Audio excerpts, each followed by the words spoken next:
game that you get on. Welcome back to another edition of Talk Nerdy to Me. I am your host, Troy Stegner, and I have a very special guest on the line with me here today. It's Jason Liebrecht. Did I pronounce that right? You did pronounce it correctly. Yes, sir. Awesome. And you are most popularly known as the voice of Dabi in My Hero Academia. I would say that is probably the case these days. Yes, sir. Yeah, My Hero Academia is just blowing up everywhere. It's crazy. Yeah, it's kind of become the hot thing these days, I suppose. It's a good show. It is a good show. It is a good show. Although, I do tend to lean towards the villain developments a little bit more for my personal taste. That was actually going to be one of my questions, whether you prefer to be the villain or the hero. So I'm glad you brought that up. We can just go ahead and start there. So what draws you to the villains? It's not necessarily that I prefer to play the villains, but in this particular property, just my personal taste, I'm not as interested in the classroom shenanigans and the minutia, the little stuff.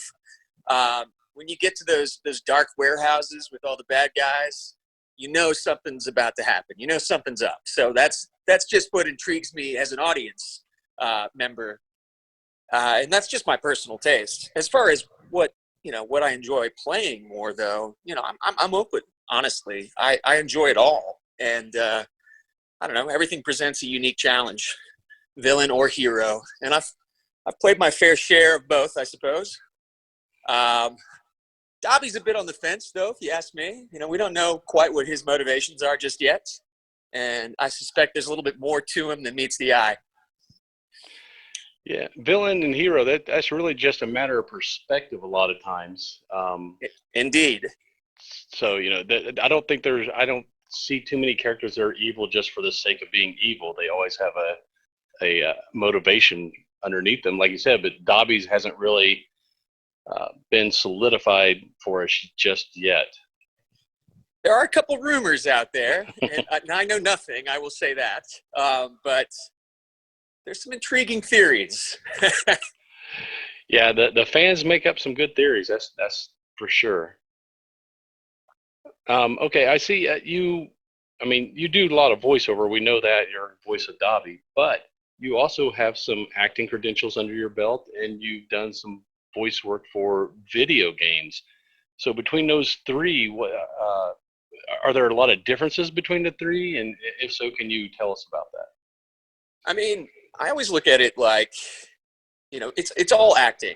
The basis for all of it is, I started as a kid in the theater and some film work, and it just kind of went from there. I kind of fell into voiceover, but it was the director who asked me to come and audition for him had seen me in a short film, and he'd seen me in a play. So he had an idea of what I was capable of as an actor. It is a distinctly, I don't know, I guess it's like acting without all your weapons when you're in the booth. You know what I mean? When you're on stage, when you're on camera, you can use everything at your disposal. But when you're in the booth, it's just your voice. Now you're with, you're along with these visual images that indicate a lot of what's happening and give you a good idea as to how to play things. So it's a collaboration in that respect, I suppose. And that's true through all of them. It's just it's just a little bit different. But it's all its own unique challenge. And I guess sometimes, especially with the emotional stuff, the voice acting can be a bit more challenging, to motivate yourself to get to that real point of, I like to, feel what I'm trying to express to an extent. So that can be more challenging when it's just you inside a dark room with a microphone in front of you. But yeah, it's all cool. And I feel very fortunate to have managed to forge a career out of all of these, this stew of all of these different things. And frankly, living in the center of Texas, it's the only way I can make a living. Like I can't just pick one thing. I can't pick and choose. I have the lines I won't cross. I won't put on a banana suit. But other than that, you got to be open. I got to support a kid. I got to pay a mortgage. So, I'll take it. You got work? I'll take it. That's a good attitude. Speaking of, you said you know the stuff you would do. I've seen some other interviews and read some things where you've had a multitude of jobs prior to voice acting. How did you make that jump from like the cannery in Alaska or painting the side of buildings in New York to voice acting? Where did you make that leap? Well, honestly, I lived in LA and I lived in New York before I was able to make a living exclusively as a performer. And that's the reason behind those jobs. When you're in New York City, you got to hustle. You got to hustle to make a living. And, you know, so I did all kinds of crazy stuff trying to pay that rent. And that rent was substantial. Honestly, you know, over 10 years ago, more than the mortgages on my house now for a 1-bedroom apartment in Manhattan. So, again, you take the work that you can get. And when you first move to a place like that, I don't know, you're meeting people at parties and telling them that you're looking for work, and, you know, you get pointed in all kinds of directions. And so, like you said, I ended up painting billboards on the side of buildings in the middle of winter. The Alaska trip, that was kind of a one-off. That was friends of mine who'd done it before, and they invited me. But that was a pretty intriguing summer, I must admit. Challenging, mentally challenging, you know, spending 12 hours a day in a cannery with ear protection on and eye protection on, and you can't really hear anything but your own thoughts and machinery. Yeah, that's a challenge.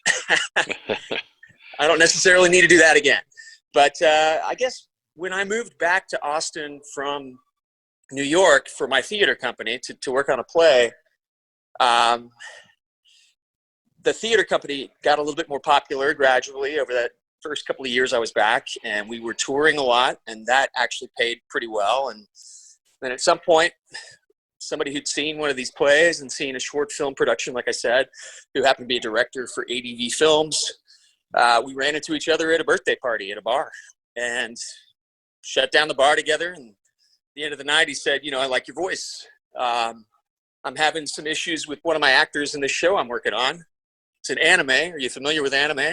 And I was like, yeah, I know a little bit. He said, well, why don't you come in Monday and we'll see what you can do. And I ended up staying for the full day and finished that contract. And yeah, I was able to do it. So very fortunate. It doesn't always work that way. I've recommended really talented performers, and they've stepped into the booth, and, you know, sometimes it's a bit of a, I don't know, you can be flummoxed. You know, it's a mental challenge. You got to, like I said, you got to prepare yourself to do your job, but without all of your tools. And it's a little bit strange. But about that time, when I did get that first job, which was one of the leads in a show called The Get Backers, it just kind of went from there. That studio actually ended up shutting down. ADV had some financial troubles, backed the wrong technology, I think was part of it. And they put all their money into a cable channel, and they basically went under. And the first thing to go was their satellite studio in Austin. And when that happened, that same director put together a reel of all of his favorite actors, and I happened to be fortunate enough to be on that reel, and he sent it up north to Funimation. And a week later, Colleen Klinkenbeard called me in, who's now directing My Hero. And yeah, I guess the rest is history. She cast me, and I've continued to work since. That's good. You mentioned your theater company. Were you referencing the Rude Mechs? Yes, I am. I'm talking about the Rude Mechs. Yeah, you want to tell us a little bit about that? The Rude Mechs is a really interesting company. We consider ourselves a fully collaborative, experimental. It's fully devised, and by that I mean we don't use anybody else's plays. We make our own plays. We honestly, famously, probably our most well-known production is a production called The Method Gun.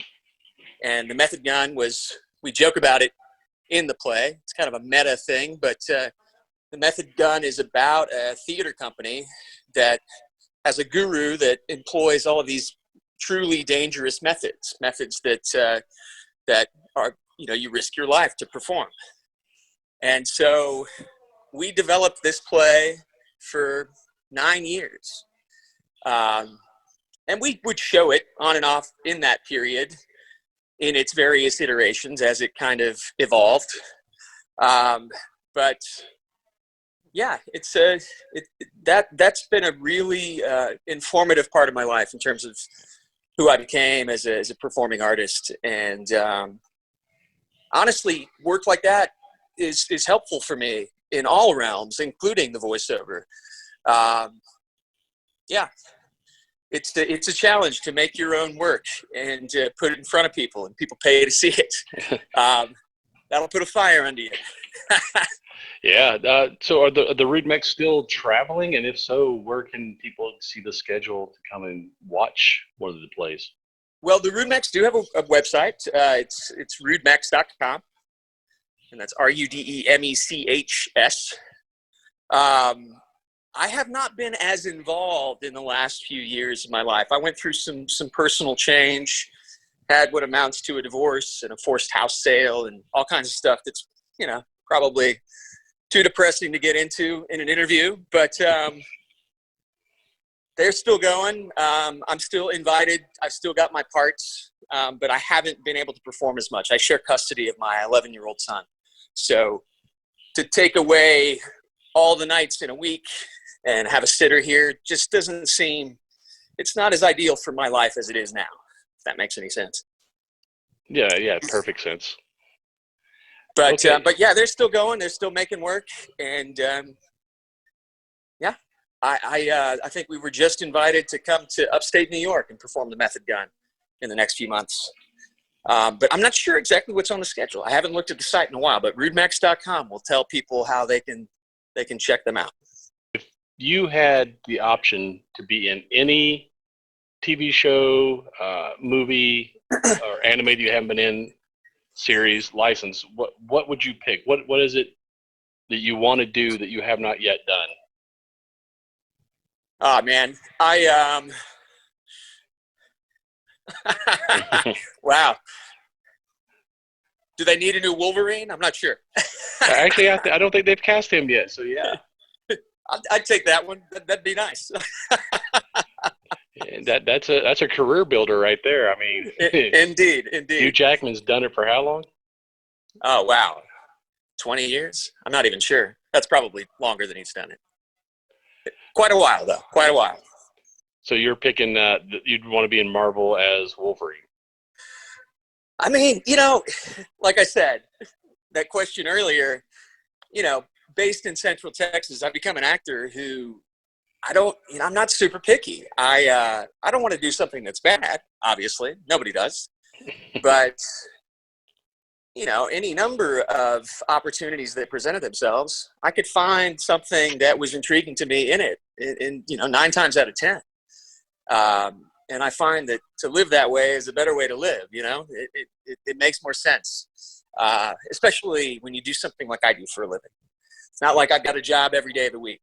So when I get one, I try to take advantage and enjoy myself and bring home that paper. So if the Marvel casting department is listening to this, you got a potential Wolverine right here. That's right. I'm staying fit. Yeah, that's probably the biggest part of the job. I know he was in the gym a lot.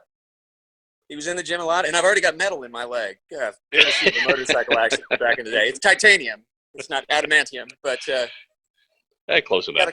I've got a couple implants already, so I'm already halfway there.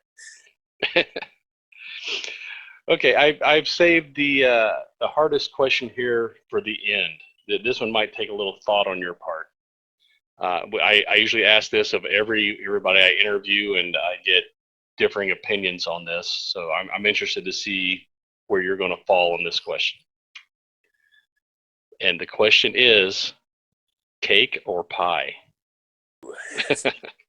I'd say pie. Pie. Ooh, very little hesitation. Pie. Yeah, I'm not big on icing, or frosting. So there's that. And I'm also pretty keen on the fresh fruit. Give me a nice sour cherry pie, dude. I'm all over that.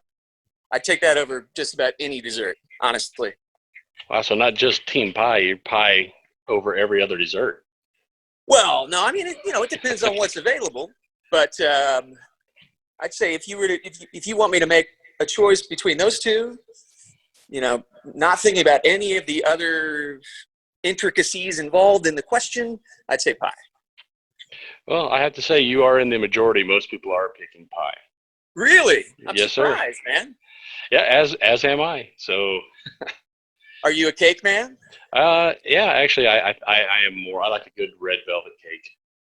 Oh, red velvet's awesome. You see, but most of it, I love cake too, but I always want it without that icing on it. Like, I feel like there's a tendency to over ice these things, to over frost. So you're a muffin guy. That's basically cake without icing, right? Well, I don't know. I like that, like the standard grandma's vanilla sheet cake. Oh. Like that's, and put a little thin layer of chocolate on that. Are you starting to waver on your decision? No, I'm not wavering. I'm not wavering, but I'm saying that, there are cakes that I would take.